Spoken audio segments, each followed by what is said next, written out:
On se relève, le regard absent. C'était une trêve, un si court instant. Les feuilles à terre rappellent ce moment éphémère comme le vent. Bienvenue à tous et toutes pour ce deuxième rendez-vous autour du psaume 23. Et j'aimerais pour le commencer vous le lire maintenant. L'Éternel est mon berger, je ne manquerai de rien. Il me fait reposer dans de verts pâturages. Il me dirige près des eaux paisibles. Il restaure mon âme. Il me conduit dans les sentiers de la justice à cause de son nom. Et quand je marche dans la vallée de l'ombre de la mort, je ne crains aucun mal, car toi tu es avec moi. Ta houlette et ton bâton me rassurent. Tu dresses devant moi une table en face de mes adversaires. Tu oins d'huile ma tête et ma coupe déborde. Alors oui, le bonheur et la grâce m'accompagneront tous les jours de ma vie et j'habiterai dans la maison de l'Éternel jusqu'à la fin de mes jours. L'Éternel est mon berger. Voilà ce que cet homme a retenu des cérémonies, des liturgies, des fêtes qu'il vient de passer, qu'il vient de vivre. Et déjà d'ailleurs dans le livre de la Genèse, au chapitre 48, le parallèle entre Dieu et le berger est fait. C'est-à-dire le Dieu qui conduit, qui protège. Et Dieu n'est pas simplement ou seulement le berger d'un troupeau entier, d'un peuple, non. Il est le berger de chacune de ses brebis. Il nous connaît par notre nom. Il nous connaît comme il connaît chacune de ses brebis. Alors oui, le psalmiste peut partir en voyage tranquille. Il le sait maintenant, parce qu'il connaît Dieu et que Dieu le connaît. Parce qu'il peut dire sa foi en disant « Dieu est mon berger à moi ». Le pèlerin est apaisé parce qu'il part en ayant l'assurance que Dieu sera avec lui, qu'il le conduira, qu'il le protégera, lui apportera tout ce dont il aura besoin. Et on retrouve d'ailleurs toute cette assurance au psaume 121, « Je lève les yeux vers les montagnes ». Le psalmiste David sait que le Dieu de l'univers, le Dieu créateur est un père qui veille sur ses enfants. C'est un berger qui veille sur ses brebis. Le pèlerin est prêt à partir. Il sait que le voyage va être risqué. Il sait qu'il y aura des dangers. Il sait aussi qu'il peut même vivre la maladie, la solitude ou la mort. Et là, quels que soient les temps qui sont troublés, nous pouvons dire exactement la même chose. Le psalmiste sait que Dieu est à côté de lui. Alors rappelons-nous que Dieu aujourd'hui est encore à côté de nous. Et comme dans le livre d'Amos, le verset 5 nous parle de ce repas qui était préparé aux pèlerins qui allaient partir, qui allaient rentrer chez eux à la fin de la fête. Un repas de bénédiction où Dieu lui-même en était l'hôte.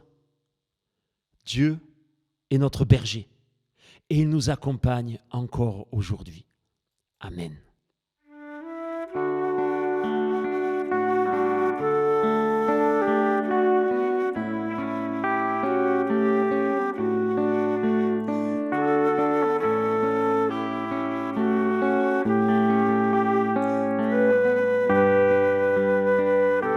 J'aimerais maintenant vous lire une prière qui nous vient du Canada, on ne sait pas l'auteur, et voici ce qu'elle dit. Seigneur, tel que je suis, je viens à toi. Bien sûr, avec mes limites, mes erreurs, mes défauts, mais Seigneur, aujourd'hui, je désire revenir à toi. Je veux d'abord te demander pardon. Pardon pour toutes les fois où je t'ai rejeté. Pardon pour toutes les fois où je t'ai oublié. Pardon pour toutes les fois où je t'ai tourné le dos. Mais aujourd'hui, Seigneur, je veux prendre la décision de changer ma vie. Je suis fatigué de ne plus être heureux. Je suis fatigué de me chercher moi dans tous les sens. Je suis fatigué de te chercher partout alors que tu es à l'intérieur de moi. Seigneur, sois assez bon pour me reprendre avec toi. J'ai tellement besoin de toi et de me sentir aimé et accepté. Alors Père éternel, merci de me donner une vie nouvelle, une vie en abondance en Jésus-Christ. Amen. Voilà, et maintenant nous chanterons « Torrent d'amour ».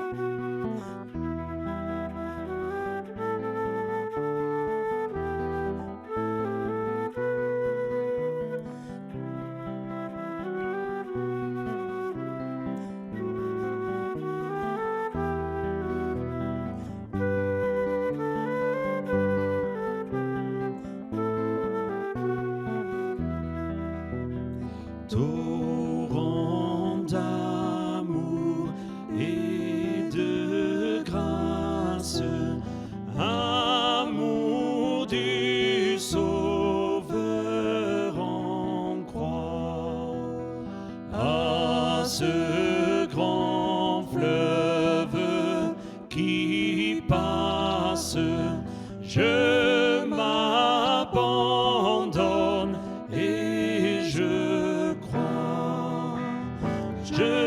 crois à ton sacrifice,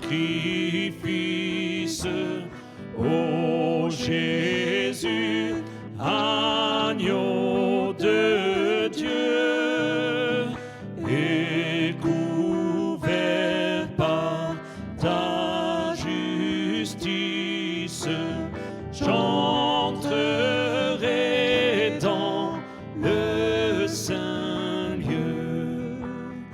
Ah, que partout se répande ce fleuve à la grande voix, que tout l'univers entende l'appel qui vient de la croix. Je crois à ton sacrifice, ô Jésus, agneau de Dieu, et couvert par ta justice, j'entrerai dans le saint lieu. Que toute âme condamnée, pour qui tu verses ton sang, soit au Père ramenée par ton amour tout-puissant. Je crois à ton sacrifice, ô Jésus, agneau de Dieu, et couvert par ta justice, j'entrerai dans le saint lieu.